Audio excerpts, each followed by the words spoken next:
هلو، ازيكم عاملين ايه؟ يا رب تكونوا بخير. طبعا كلنا عارفين ان الشميز الابيض من اهم الحاجات، من القطع الاساسيه ومن الحاجات اللي لازم تكون عندنا. النهارده جبت لكم 5 تنسيقات للشميز الابيض، مفهومش افتكاسات، بس فيهم تغيير في حاجات اساسيه، تغيير في الاكسسوارز، وانتوا اللي هتحكموا دلوقتي بنفسكم الاكسسوارز ممكن تغير ازاي في شكل الشميز الابيض. هنعملها، انا هلبسه على بنطلون اسود، اوكي؟ ده احسن حاجه واسهل حاجه، هيفضلوا ملوك الالوان، وهنعرف دلوقتي ليه بنطلون اسود. مبدئيا كده الحزام الابيض من الحاجات الحلوه قوي، وهو اصلا كمان ماتشنج مع الشميز الابيض فبيبقى شكله لذيذ. المختلف بالنسبه لي هنا في الحزام ده ان التوكه بتاعته فيها استراس بيلمع جامد، وفيها توكه لونها ذهبي، فادت شكل حلو قوي وكسرت كل البياض اللي موجود في الشميز الابيض والاندر شيرت الابيض والحجاب الابيض، فحاسه شكلهم جميل قوي وينفعوا كمان في الشغل الصبح. حبيت بقى الشنطه دي معموله بالكروشيه، كنت عملت عنها فيديو، والحزام او اليد بتاعتها ماتشنج قوي مع الحزام، التوكه بتاعت الحزام، فجامد جدا.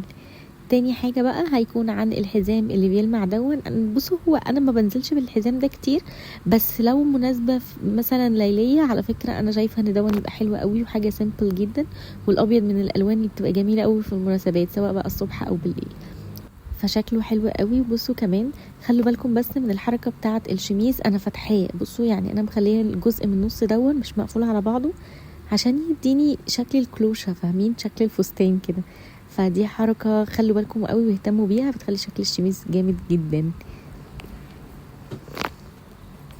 تالت حاجة بقى الحزام الاسود، طبعا مش هنقدر نستغنى عن الحزامة السوداء ابدا، ماتشنج قوي مع البنطلون اصلا، لان قفلت هنا الجزئين او اليمين والشمال الاتجاهين بتوع الشميز، وحطيت الحزام عشان التوكه تبقى باينه، ولبست نفس الشنطه هي ماشيه مع الالوان دي لان اصلا هما كلهم درجات الابيض والاسود والرمادي، وكمان توكه الحزام ذهبي، فكلهم مع بعض حلوين قوي. حبيت قوي الاوتفيت ده للشغل الصبح او للخروجه كمان. الحزام ده بقى عريض، بيعمل شيبينج للوسط بشكل مش طبيعي، انتوا هتشوفوا دلوقتي وتقولوا وتحكموا كمان بنفسكم. هقفله الاول كده، وبعد كده هو من ورا معمول بكبسونه، بس الكبسونه يعني جامده مش ممكن تتفك. وبعد كده بصوا بقى لما يجي يعمل شيبينج للوسط عامل ازاي، كانكم لابسين كرسي بالظبط، بس شكله جميل جدا جدا.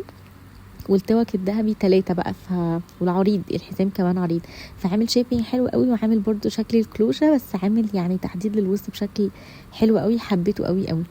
ده بقى حزام كده اختراع، هو بصوا جلد ومتخيط فيه استك، فبيعمل كشكشه، بس الكشكشه بتاعته حاجه كده حلوه. يعني انا لما اشتريته ما بشوفوش بيتباع كتير، بس انا مبسوطه قوي ان انا خدت الخطوه دي وجبته. الستراب بتاعه او اليد بتاعته طويله قوي، فممكن تتعمل فيونكه من ورا او من قدام، بس انا حابه اعملها من ورا، سوري اعملها من قدام.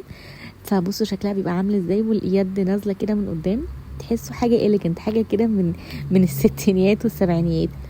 هو اسود بيلمع، دي احلى حاجه فيه. اللمعان بتاعه ده بقى مع البنطلون الاسود بيخلي الاوتفيت في حته تانية. انا حباهم كلهم، بس الحزام دون بجد مختلف قوي، فانا بحب كتير انزل بيه عشان انا مشفتوش عند حد. اخر حاجه بقى الحزام اللي كله حاجات مفتوحه كده، دواير دواير، تحسوه بتاع الباد بويز والباد جيرلز قوي. انا جبته برضو حاسه ان هو يعني ينفع في حاجات كتير، ممكن يتحط كحزام على البنطلون ومع الشميز بقى بيخلي الشكل ايه، كاجوال بقى، فاهمين؟ فانا بس اهم حاجه بخلي الجزء بتاع الحزام الزياده من قدام، بيعمل شكل حلو برضو، بيعمل فوليوم كده في الشكل والاوتفيت بشكل عام. ايه رايكم؟ حبيتوا اني اكتر؟ انا شايفه برضو ده حلو قوي، بس ده كاجوال، ده للشغل عادي، خارجه مع صحابك